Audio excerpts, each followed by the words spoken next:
it a good place for all of us to live in. And the mission of the APC is to make this nation a good place for everybody, the high, the low, and particularly the defenseless and the hopeless. We will make this nation a good place for all of them to live in, a good nation that every Nigerian, high, mighty, and low, will be proud of. But how can we make our dear country, Nigeria, a good place for all of us to live in, when a few desperate politicians are exploiting all the nation's fault lines? Today, our people are much more divided along ethnic lines, along religious lines, than at any other time in our history. Just because they want to win elections at all costs. They have pitched Christians against Muslims, Southerners against Northerners, and one ethnic group against another. In particular, the use of religion to divide our people portends great danger. No nation ever survived a religious conflict.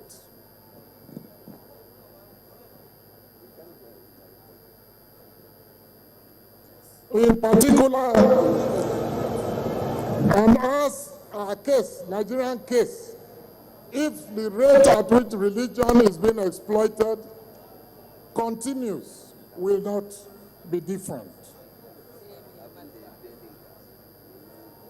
Now, the only reason the PDP has resorted to these dangerous and divisive political maneuvers is because clearly they have nothing to showcase to the Nigerian people to convince Nigerians that they deserve another 4 years in office. In all spheres of Nigerian life, this nation is worse off today than it was in 1999, when the PDP first assumed office. In the area of security and welfare of the citizenry, the main reason for the existence of any government, the scorecard of the PDP-controlled federal government is close to zero. More Nigerians have died needlessly between 1999, and now than at any other time in our nation's history, minus, of course, the unfortunate period of the Civil War. By the president's own admission, over 12,000 people have been killed by Boko Haram alone. Yet, the government still has no clue, not the slightest, as to how to end the killings, not minding that the sponsors of these terrorists are well-known collaborators in the ranks of the PDP. In the area of corruption, Nigeria has never had it so bad. Organized stealing of our crude oil has become a thriving business, and corruption has become institutionalized. There is also this wanton case of impunity, unprecedented impunity, which in turn has fueled unparalleled lawlessness in the land. Now they simply deploy security personnel to lock up courts, legitimate courts, to prevent justice from being served. They organize to beat up judges just to have their way. Litigants and lawyers are fair game in their misplaced strategy to pervert the cause of justice. To them, the doctrine of separation of powers is mere fancy. They just don't give a damn. In their reasoning, might has become right. The violation of this doctrine flies in the face of the Constitution of the Federal Republic of Nigeria.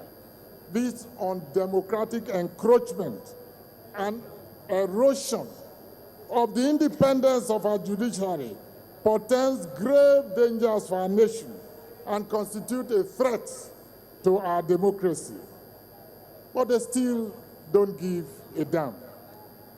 Neither do they give a damn about the future of our youths.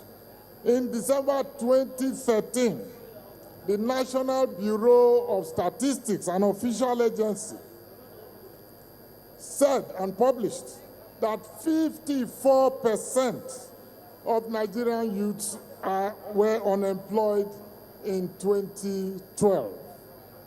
There is no doubt that based on what we see daily, the number must have risen to at least 70%. Yet, this government that claims to have created 1.7 million jobs in 2013 alone and 500,000 jobs in the first half of this year. These clearly are phantom jobs, created only in the fertile imagination of a non-performing and an increasingly clueless administration. There is no better evidence of these phantom jobs than the unfortunate case of our youths dying in the famous stampede at the National Stadium when the Ministry of Internal Affairs was purportedly carrying out a recruitment exercise. The administration claims that our GDP is growing. That in 2013 it stood at 6.5%, 6.8% and 6.81% respectively. GDP is just one of the indicators used for measuring the health of any economy, meaning that its growth indicates that the economy is performing. Except that in this healthy economy of the PDP's imagination, it never creates jobs. It never brings food to the table. It never makes life more abundant for the citizenry and never gets the country out of the woods. The government has redefined economic growth to mean lack of development, lack of jobs, decaying infrastructure, and a pauperized nation.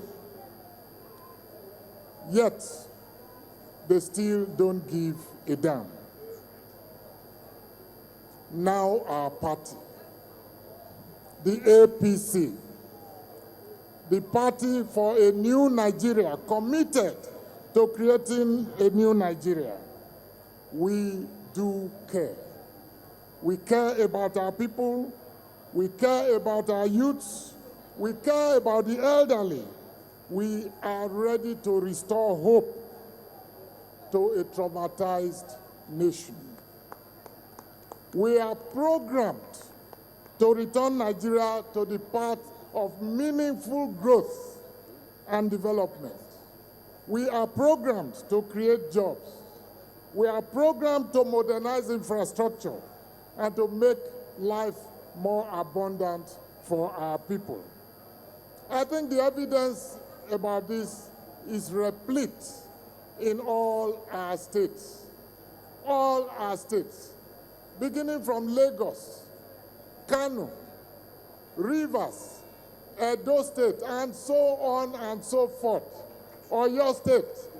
These are shining examples of the kind of pace that the APC wants to translate to the federal system of this nation. For those who say, what is the difference between us and the other party, the opposition currently in government? They should take a look at the performance of Lagos State